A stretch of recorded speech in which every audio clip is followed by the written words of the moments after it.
क्या आप भी चाहते हैं कि आपकी प्रेगनेंसी टेस्ट इसी महीने पॉजिटिव आ जाए? तो ये 3 चीज़ें यदि आप करेंगे तो आपका इम्प्लांटेशन इसी महीने सक्सेस हो जाएगा। सबसे पहला, यदि आप चाहते हैं कि आपका इम्प्लांटेशन वाला फेज़ अच्छा रहे, यानी कि तब आपका प्रोजेस्टेरोन लेवल अच्छा रहे, तो उसकी एक्चुअल प्रिपरेशन शुरू होती है आपके फॉलिकुलर फेज़ में, यानी कि पीरियड के पहले दिन से 15 दिन, यानी कि ओव्यूलेशन टाइम का जो सही समय है।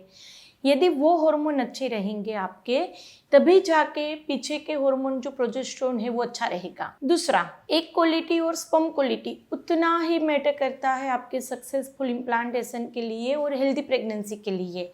काफ़ी बार ऐसा हुआ होगा कि आपको सिम्टम आएंगे फिर पीरियड आ जाएगा, हल्की लाइन आएगी फिर पीरियड आ जाएगा, कभी कभार बच्चा रुक जाए, 6 वीक्स 8 वीक्स हो जाता है लेकिन धड़कन नहीं आती, कभी धड़कन आके चली जाती है। तो यदि आप चाहते हैं कि आपकी प्रेगनेंसी सिर्फ रुके ना, हेल्दी प्रेगनेंसी हो, 9 महीने बाद हेल्दी बच्चा आए, तो उसके लिए ही हमें एक क्वालिटी और स्पर्म क्वालिटी अच्छी करनी पड़ती है। बिल्कुल बेसिक स्टेप है उसके लिए। हस्बैंड वाइफ दोनों अच्छा प्रोटीन रिच डाइट लो, दोनों को अल्कोहल, टोबैको, बहुत ज़्यादा मात्रा में कैफीन, ये सब चीज़ें अवॉइड करनी है। 8 से 9 घंटे की अच्छी नींद लेनी है।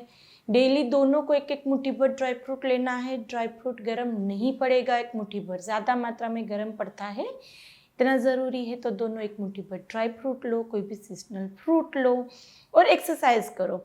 तो ये सब चीज़ों से आपकी एक क्वालिटी, स्पर्म क्वालिटी अच्छी होगी, हार्मोन अच्छा होगा, आपकी लाइनिंग अच्छी बनेगी। अब आता है मेन पॉइंट कि इम्प्लांटेशन के लिए क्या किया जाए। तो इम्प्लांटेशन हमने जैसे आगे बताया, काफ़ी बार आपको ऐसा लगेगा भी सही कि वहाँ पे बच्चा रुक गया है। 20% केसेस में क्या होगा कि बच्चा होता है, यानी कि अंडा यहाँ जाता है फैलोपियन ट्यूब में, स्पर्म रिलेशन के बाद आता है फैलोपियन ट्यूब में, यहीं पे वो 8 दिन तैयार होगा, फिर जाके पीरियड के 21-22 दिन पे वो जाएगा आपकी लाइनिंग में चिपकने के लिए। काफ़ी बार ये थोड़ा चिपकेगा भी सही, लेकिन वहाँ पे ग्रो नहीं करके पीरियड आ जाएगा, उसको बोलते हैं मेंस्ट्रुअल अबॉर्शन। 20-25 केसेस में यहाँ तक कि यहाँ चिपकने तक की भी प्रोसेस होती है, उसके बाद वो निकल जाता है। उसके 2 मेन रीज़न है। एक होता है हेयर वॉश करना, यदि लास्ट के टाइम पे आप बाल धो लेंगे तो फिर आपका पीरियड शुरू हो जाएगा। जैसे आपकी डेट है 25, लेकिन यदि आप 22 को हेयर वॉश करेंगे तो पीरियड 22 की शाम को या 23 को ही आ जाएगा। तो इस तरह से लास्ट के 4-5 दिन आप हेयर वॉश नहीं करेंगे तो वहाँ पे इम्प्लांटेशन फेल नहीं होता है। प्रोजेस्टेरोन जैसे डाउन होगा वो पीरियड आ जाएगा और उसमें साथ में चिपका हुआ बच्चा भी निकल जाता है। दूसरा सेम रहता है, यदि आप वहाँ पे रिलेशन रख लेते हैं तो भी सेम पीरियड आ जाता है और फिर उसमें चिपका हुआ बच्चा भी निकल जाएगा। तीसरा रहता है, बहुत हेवी पेन किलर नहीं लेनी है।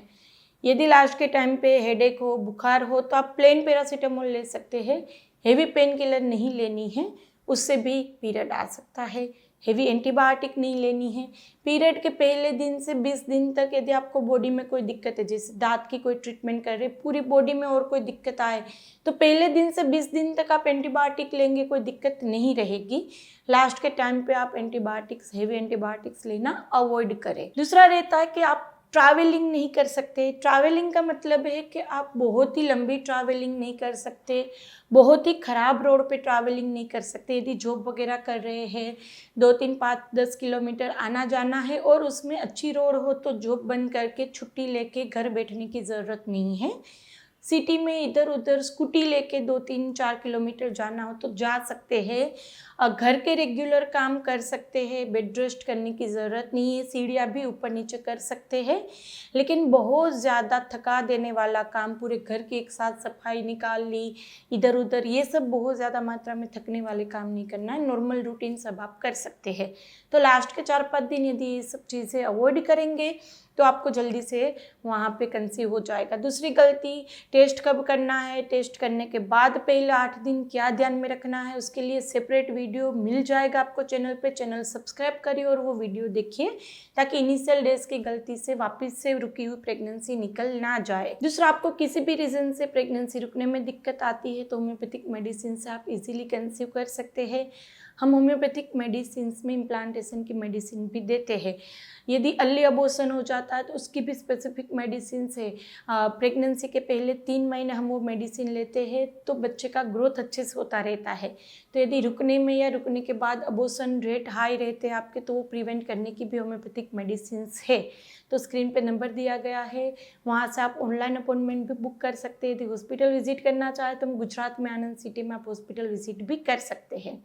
तो चलिए फ्रेंड, इसी तरह से जुड़े रहिएगा, इसी नए नए वीडियोस हम आपके लिए लाते रहेंगे। तब तक के लिए टेक केयर, बाय।